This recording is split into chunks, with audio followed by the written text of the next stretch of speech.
Hello, everyone. I'm David Papadopoulos, host of Elon Inc., Bloomberg's weekly podcast on all things Elon Musk. It's great to be here in London for the Bloomberg Tech Summit, and we have a great show ahead for you. I'm joined on stage by my man Max Chafkin, senior writer at Business Week, and not only a regular on this show, but now the host of another Elon pod. You're going to be all Elon'd out very soon.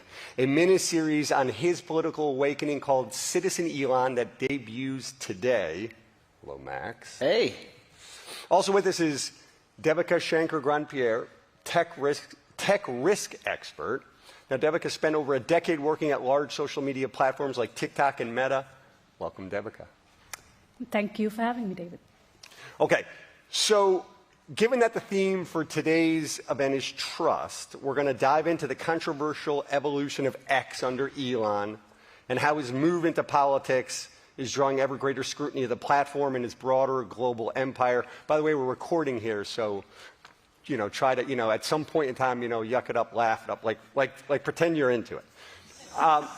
And this being Elon Inc. and all, there will be a little quiz at the end for our panel and for all you in the audience, time permitting. Devika, we're going to start with you. It's funny, the words trust and safety get thrown around a lot. Even at the university you teach at in Greece, those words figure prominently in the name of one of your winter semester courses. So at places like Meta, TikTok, X, what do those terms actually mean, and what do those teams do there? Essentially, trust and safety are the people who keep the internet safe. So they do broadly three things. Number one, define the rules of acceptable behavior online. Number two, enforce those rules in a consistent, objective, reproducible manner. And number three, come up with innovative ways to make sure that people can have a safe experience. And of late, also work with regulators and close partnerships to meet with all of the compliance requirements. So those 3-4 things sort of boil down to what we broadly mean by trust and safety in tech. Okay, and now when Musk took over Twitter, now X, he famously gutted a huge part of the trust and safety team, something like 80% of it, as part of that, massive chaotic layoffs that he did when he first got there. What are the risks of doing that, and how are we seeing them play out now? So the impact of gutting your trust and safety team is simply real-world consequences. So if you get rid of 80% of the people who are responsible for keeping your platform safe, all of us here who use X can see and feel for ourselves the level and type of discourse, the endless stream of crypto offers, the OnlyFans ads. We see all of that in English. Now, if we take those risks that we can feel tangibly and magnify that by 100x, I think we can begin to have a vague understanding of what the risks look like in non-English speaking countries. So do we see these problems proliferating more on X now than we would on other platforms? The problems are felt more acutely on X on account of not having teams that are responsible for making sure that the platform is safe in those languages and in those countries. I mean, when Elon Musk brought back former President Trump to his platform, right, he did it via poll. And it was like he just said, like, should I bring President Trump back?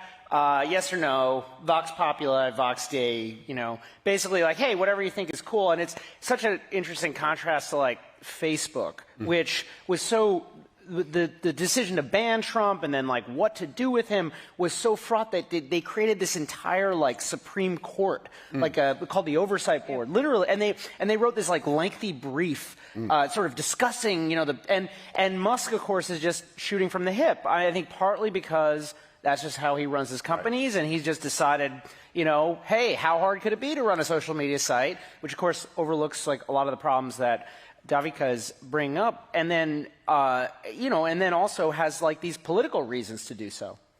But there can be too much intervention from these teams, can there not, Max?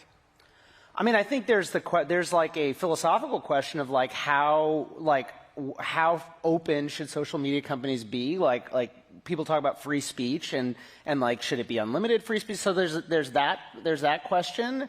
And then what that does to trust as far as people who use the platform, because you want people who use the platform to feel like it's not an arbitrary, it's not just like whatever the owner wants in that particular moment. I mean, the key thing that you want to have as any platform that cares about its users and has a core principle is really you want to make sure that the decisions that you make are objective, reproducible, and testable. Like doing a poll on who should come back to your platform or not, I think maybe fails all three of those key things. And if you take the position... But he won the poll overwhelmingly, that Trump should come back. I mean, I think the problem with that is if you decide, hypothetically speaking, that you're going to have a digital platform where you make all decisions based on referendums. Right. Let's make up this world where that's the case, right? You still need to have some sort of guardrails around how often you're going to do the polls, who are the people who are going to vote on these polls, what results are good, is 80% good, 70% good, so that you can apply those in a uniform and firm way. And to add on to what Max said, I think Musk went from it's free speech, I like free speech, to I like free speech as long as it's legal, to I like free speech as long as it's legal, but I'm still uncomfortable about people who track my jet or people who use terms like cisgender, to I like free speech as long as it's legal, but if a country like Brazil says that it's illegal, then I'm kind of not okay with it. So Well, you can't go through those, right. those huge changes in your position in a very short period of time. I think that's... It's also weird because Musk right now feels like he's falling into many of the same pitfalls that he criticized the prior regime. Like Musk's critique of Twitter was that they were too captured by Biden and by Democratic politicians, and now you have Musk himself, sort of acting as a surrogate, campaigning with the former president, and also, and of course, along the way, having to make all these very difficult decisions, and that kind of erodes trust as well. Very much so, and we will get back to that issue in a second. I just want to ask you, Devika, though, I hear what you're saying on some of those things and that evolution that's taken part in terms of his, how he's viewed how to treat these issues. But I guess I wonder, if you were to sell your soul, not that you would do such a thing, but if you were to sell your soul and go over to the dark side, and Vladimir Putin said, here's $500,000 a month to help me spread disinformation, what would you tell him? You just simply say, just go to X, do it all there? First of all, I don't think you need $500,000.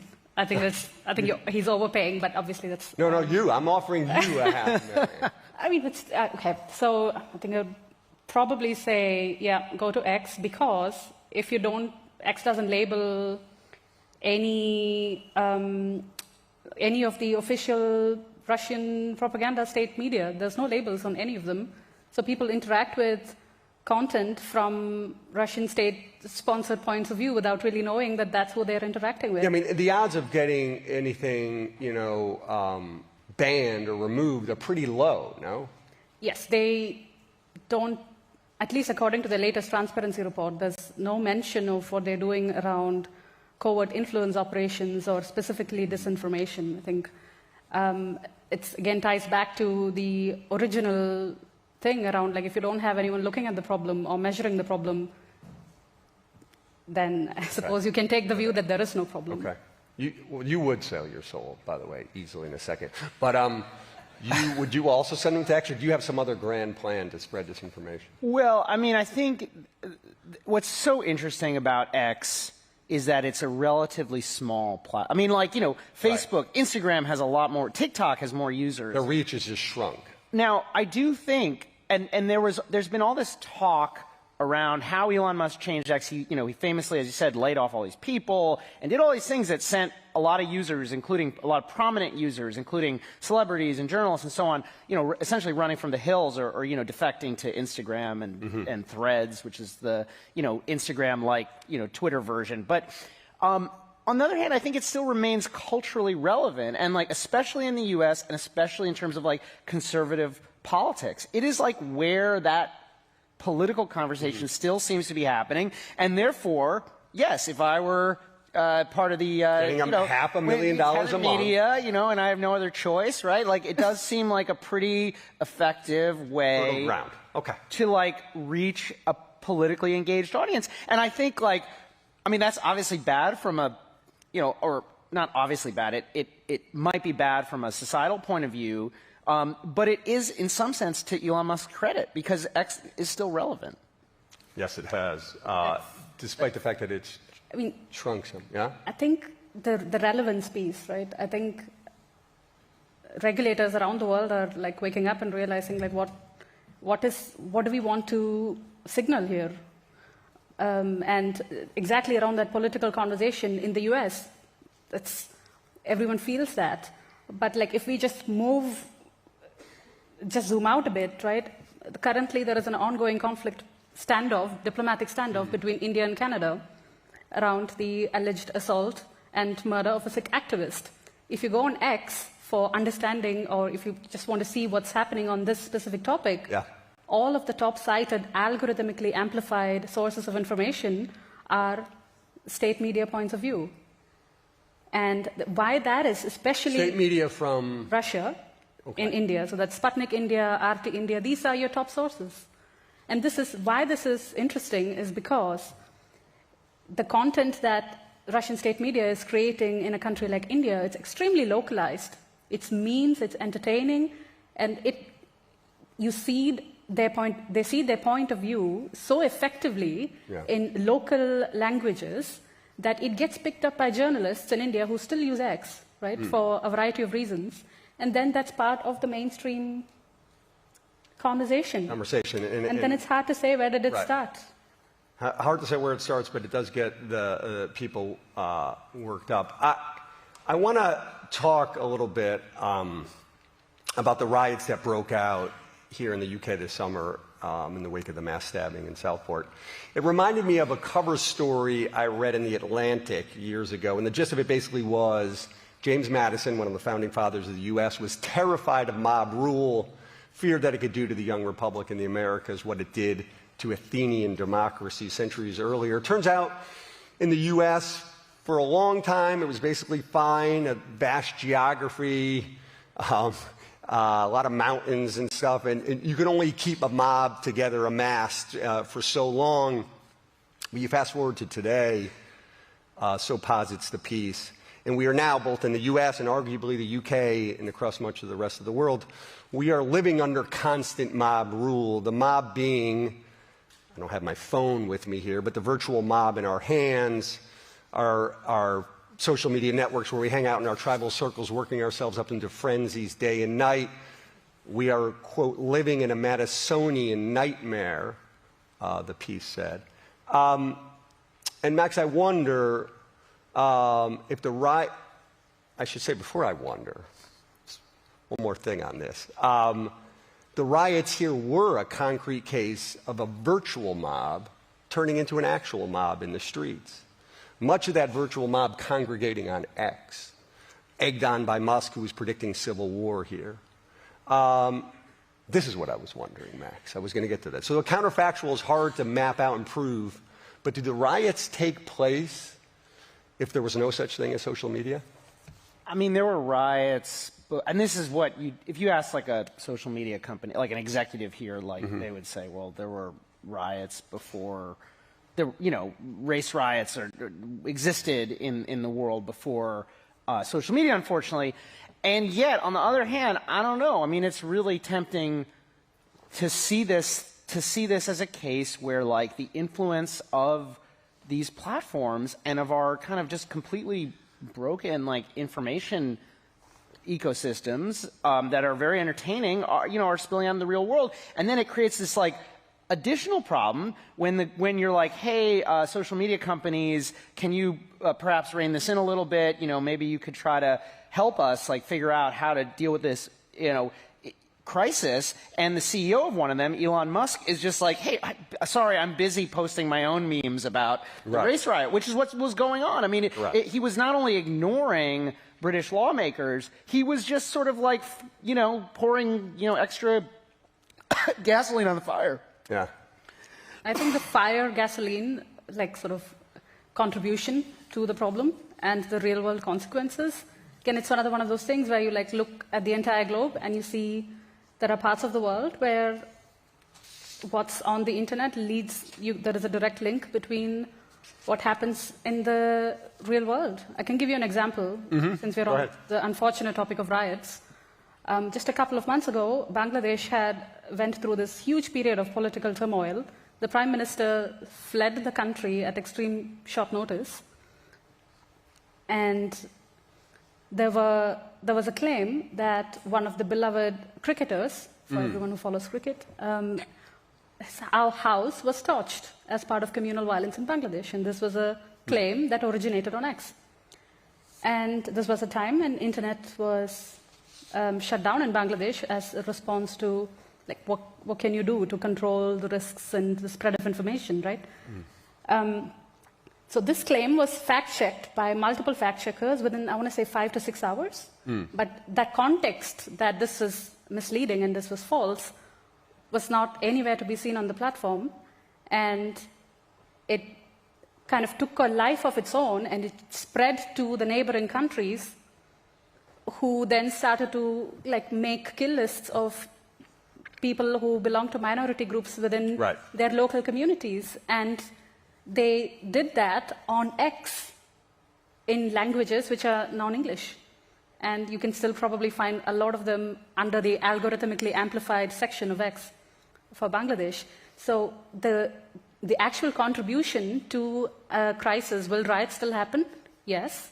But what is the contribution to that real-world consequence? Because of technology in different parts of the world, I think it's quite varied.